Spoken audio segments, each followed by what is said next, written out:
as the live goes on, or if you tune in after it is released to you, well, after I'm done with the live and you watch it after, please make sure to hit that like button, as it will greatly help push this content through the algorithm, will allow more people to reach what I think is a beautiful community, and where there's a lot of information to be had. What we need to talk about today is, one, we'll go through the markets, but the second thing I'm going to read after we go through these charts, and I'm going to try to do this in about 10 to 15 minutes. So why did it go back here? So it can stay in an orderly fashion. Why does that keep popping up? That doesn't even make any sense. But we'll go through this, and then I'm going to read about the U.S. Credit rating being downgraded. We went from stable to, what was it now? What exactly was the word? They used negative. So it was downgraded to negative. So that's not a good look for the USA. David, welcome in. How are you doing? What's good? Not a whole lot today. Just the daily grind today.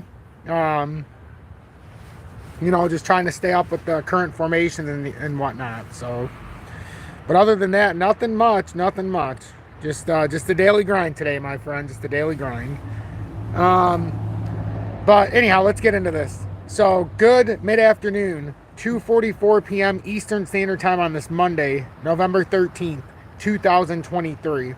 I'm XRP Future Millionaire, and I reside in the great state of Michigan. A little sunny right here today, huh? The sun's actually popping out for once today. But I want to run through this real quickly. I might have to stand over here, actually. This sun is, it's rather, I'm just going to stand right here. So the Dow, I usually have it set down, but now I have to hold this in my hand. The Dow is up 82 points. It's going to be a little interesting now. I still think the Dow, we know, put in this big W reversal.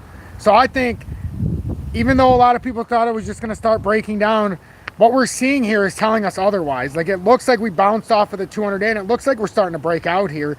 And if that's the case, instead of coming down to the bottom of the broadening wedge, we held the pivot point, one of two pivot points. And we bounced off it now. Now we use that area as a support at 33,900. I mean, if I was a betting man, and I'm not, it looks like it could possibly make a play all the way back up to the broadening wedge.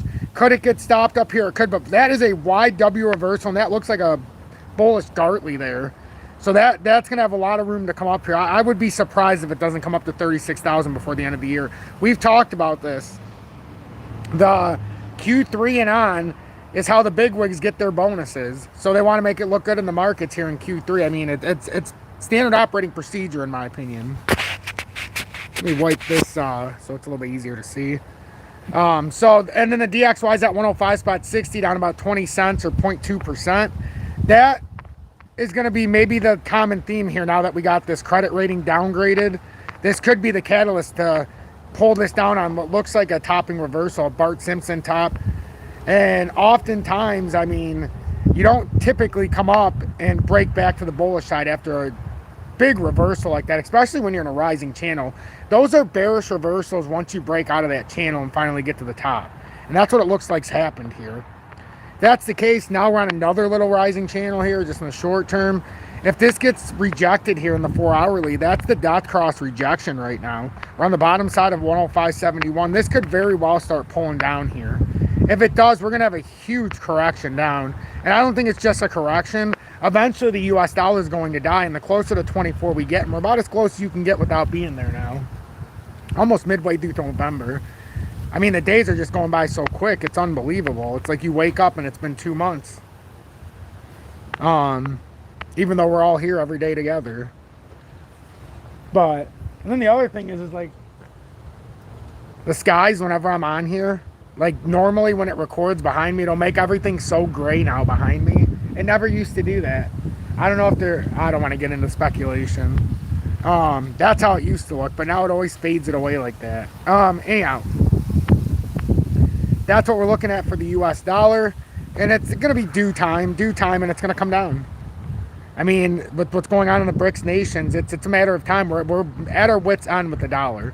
It's gonna, at some point in our lifetimes here, and it's probably gonna be in my parents' lifetime too, when they're 60, my mom's 62 and my dad's gonna be 65 this year in December. His birthday's a week before mine. And I think even in my parents' lifetime, in the very near future, We're going to see a likely Venezuela-style event. It might not be where you're bringing wheelbarrows to the grocery store, but it could be where you see more barter as trade than actually use the US dollar because it's become so depleted and downgraded. And that doesn't mean just gold and silver. That means you might have marijuana that somebody wants, cannabis, and they'll trade you something. Somebody might have medicinal stuff, medicine, whatever the case may be. I have a fear we're going to go down into that kind of a time frame. And that's going to be interesting. The 10-year, pretty stable. It's only down 2 basis points. It should be down a lot more, or not down a lot more. They should be pumping this into oblivion so that somebody would want to buy it. But when the government starts buying it, watch what happens in the coming weeks. It's down 0.47%. And what we're seeing here is this is the correction phase right now. This has to come up. Nobody's buying this. But when the government gets involved, even though we think it has to go up, if they start buying it, and we already know they're the buyers and sellers of last resort, so they get to make the end game call here. And even though that looks like a beautiful W reversal there, I don't know what's really going to happen here, because the government, if they start buying this government bond, it's going to drive it down. And the only reason they would drive it down is because they got to pay the interest on it. And by driving it down, somebody who's getting in it now might only be getting 4.25, when really, if they would have just waited until it got to the proper levels, they'd be getting 6, 7, 8. Who knows where this is going to go in time?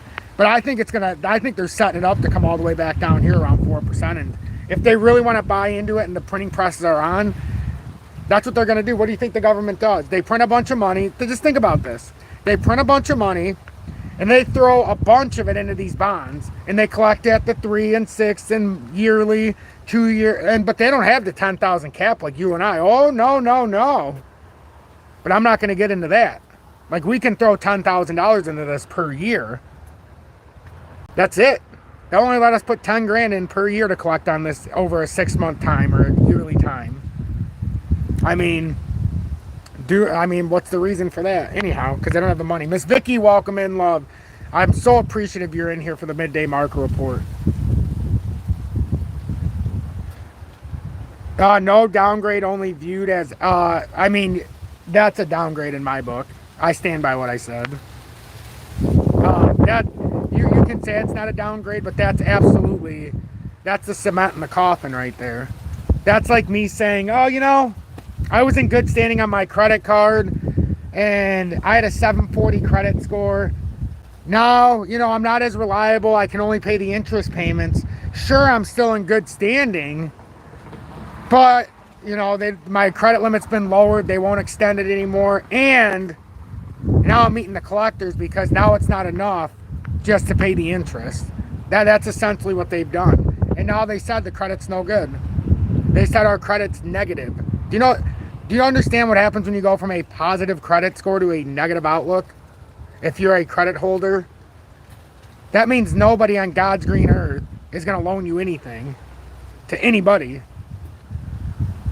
So that's my interpretation. That's why I said downgraded. I believe it's a very big downgrade. Maybe they didn't say the words, but have they even called us? So have they even said that we're in a time of inflation yet, or are they still saying it's coming? We need to see the data. Just because they don't say it doesn't mean it's not the truth. I can front run it. So I started my own show so that I could say what I thought. And then, be able to expand upon it when someone like you, because you share a lot of good information, will say that because it's true. We technically didn't get a downgrade. So now it allows me to expand on why I said it. So I thank you for saying that, Terry. You always make me say more. See, you make me not keep it so bland. I love it. So this W, this could bring us up. Technically, like I said, if they want to try to entice some people to buy it, and then they get it back up to about 4.84, and then they start buying back in again, I wouldn't be surprised. Wouldn't be surprised, because the government wants to get a little bit more out of it. So why would they put in at 4.66 if they know they can drive it up to 4.83, huh? They just do it in each of these levels. But we're going to see. We're going to see exactly what their motive is very quickly here when it comes to the government bonds. U.S. oil is up 1.42%, or $1.10 per barrel.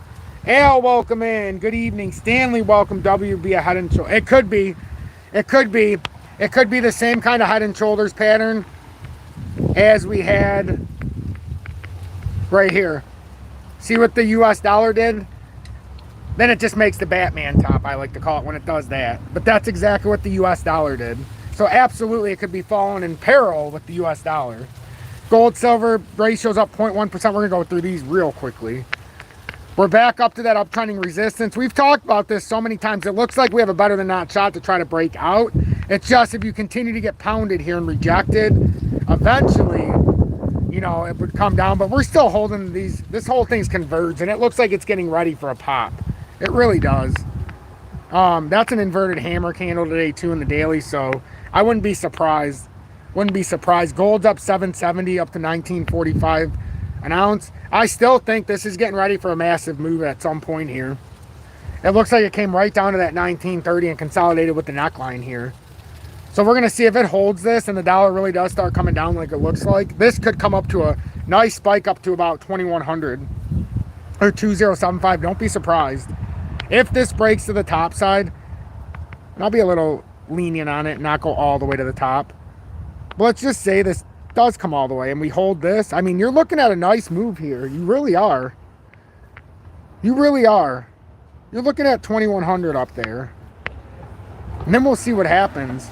Like if you got a move like that and then all of a sudden you see gold do this. Remember, it's been in discovery. This would be the fourth time. If it does something like this and then does that, look out above.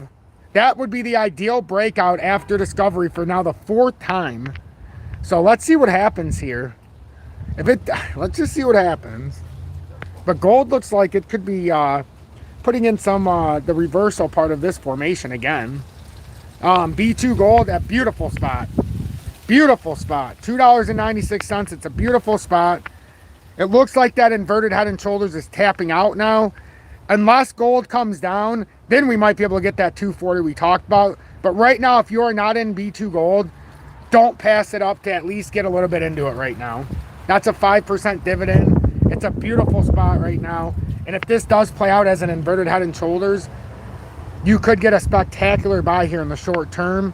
And then it'll just come way back up. Otherwise, we could get a shot down here at 240. But that doesn't mean don't put a little bit now and then try it later. Or you have to be your own...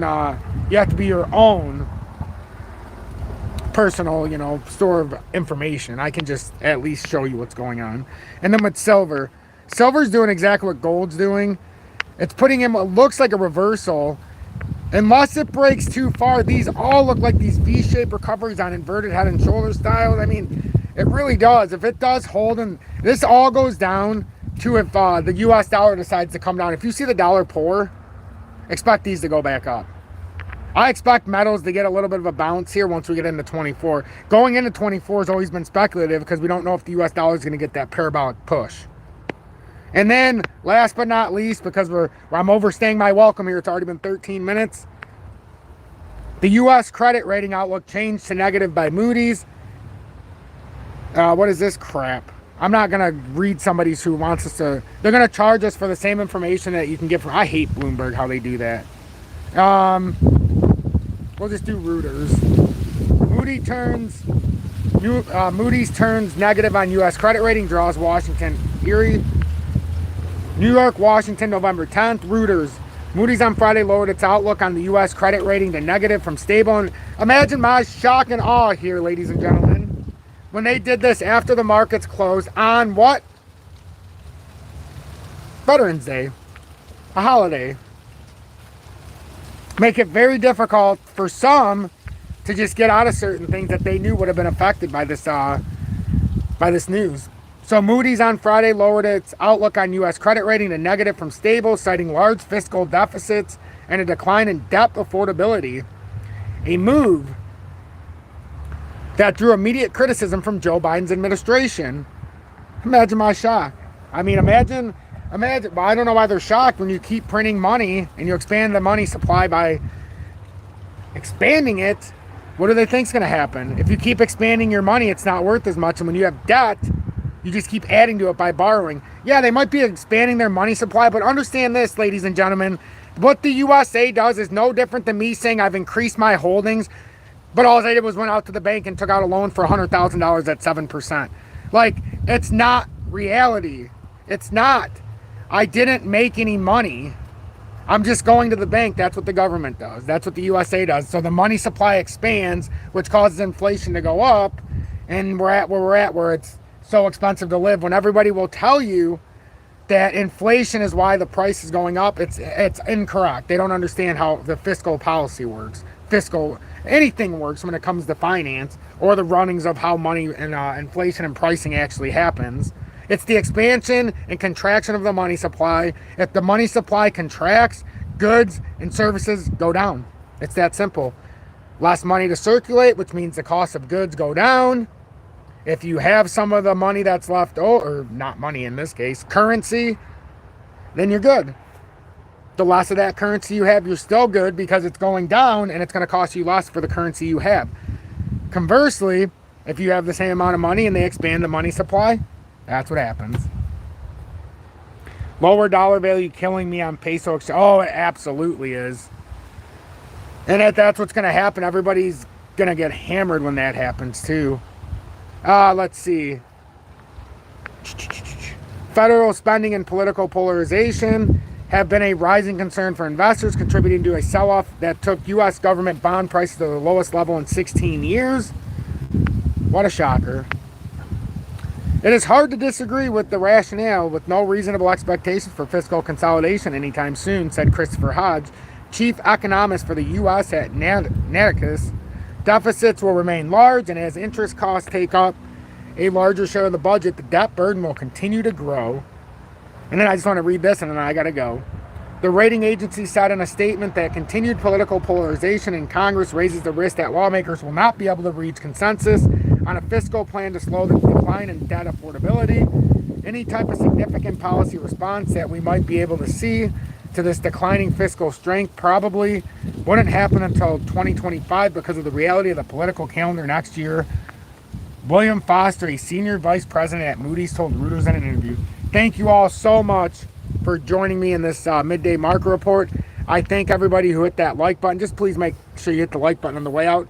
Consider subscribing to my channel, and I'll catch you tonight at 6:30 p.m. Eastern Standard Time, where we go through all of crypto, especially XRP, before